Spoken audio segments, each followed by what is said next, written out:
Hey everyone, this is the Beer Zito, and this is my series where I, retroactively look at the original Marvel Cinematic Universe movies, leading up to Avengers Age of Ultron. So yeah, last time we did the original Iron Man film, which kicked off this series. Now we gotta talk about the Incredible Hulk. Now remember when I said I regretted not seeing Iron Man in the theaters? I felt this instantly when I saw the Incredible Hulk. Walking out of that film was so good. I loved Edward Norton as Bruce Banner. I really hate that the whole creative differences stuff popped up with him and they had to recast, because I really did enjoy him as Bruce Banner. I do like Mark Ruffalo as well, but we'll touch on him more when we get to the Avengers. But got to talk more about this film, and I'm going to go see it with a good buddy of mine that I've known ever since 3rd grade. Right? We're still friends to this day. And when we walked out of that film, we instantly said the same thing. I regret not seeing Iron Man. Now, I'm not talking about the movie, I'm talking about the actual end credits scene. Because this is when shit got real. You see the general from the film, I'm blanking on his name, sorry. He's in a bar, and then the door opens to the bar, and in steps Tony Stark. This is when we're like, what? It's all connected! that blew our minds sitting in a theater that Iron Man was in a Hulk movie. We never thought we would see this, especially with Iron Man being produced and distributed by Paramount, and the Hulk being produced and distributed by Universal. So, yeah. 2 different studios there, yet we had this crossover, and it was awesome, and it gave us so many hopes for the future. And so far, the MCU hasn't disappointed. Well, we'll get to one film that kind of wanes later on in this series. And now I gotta talk about the actual film itself. Like I said, I really did enjoy Edward Norton as the Hulk, as Bruce Banner. But yeah, I really did enjoy his aspect of it. I love his take.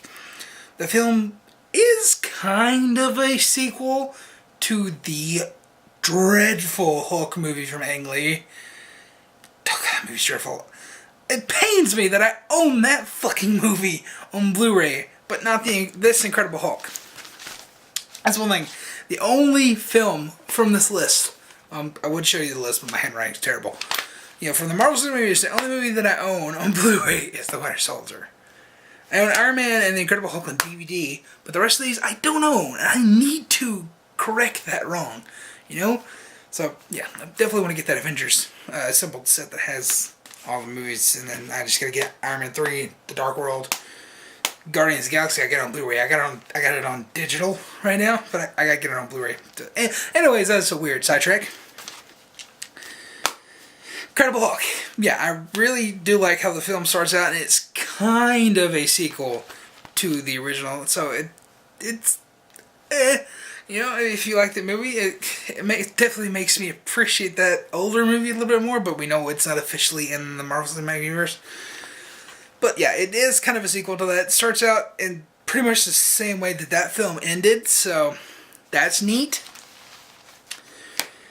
But yeah, I really do like Edward Norton as Bruce Banner. I like Liv Tyler as whatever her name is. I just watched this like 2 weeks ago and I can't remember the character's name. It's not because she's forgettable. I'm just bad with names. I'm bad with like minuscule character names. That's the one thing I forget pretty easily.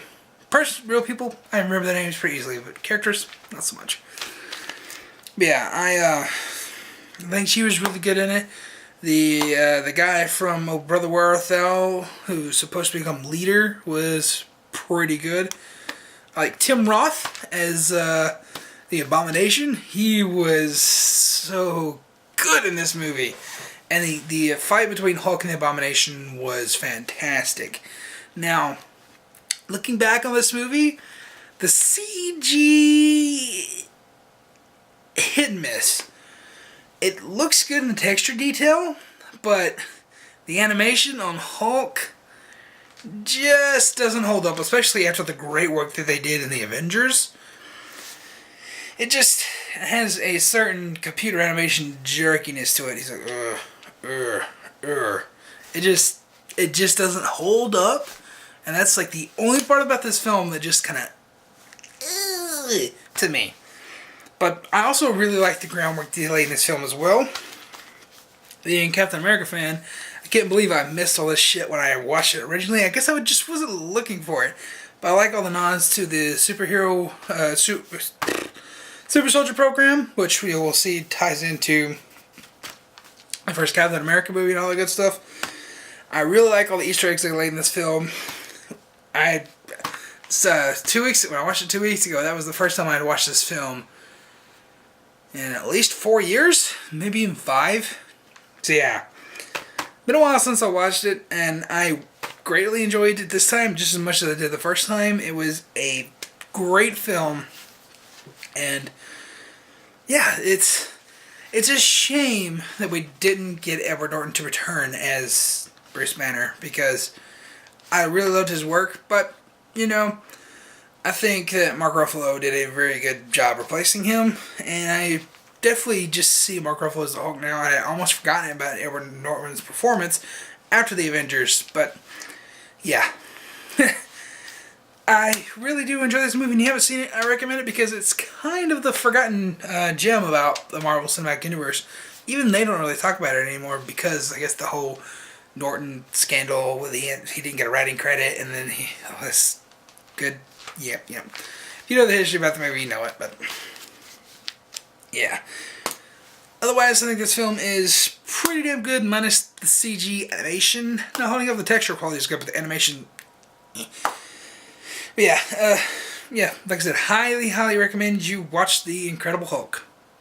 And if you have any questions, comments, concerns, leave in the comments down below, and I will see you in the next video, which is Iron Man Dos.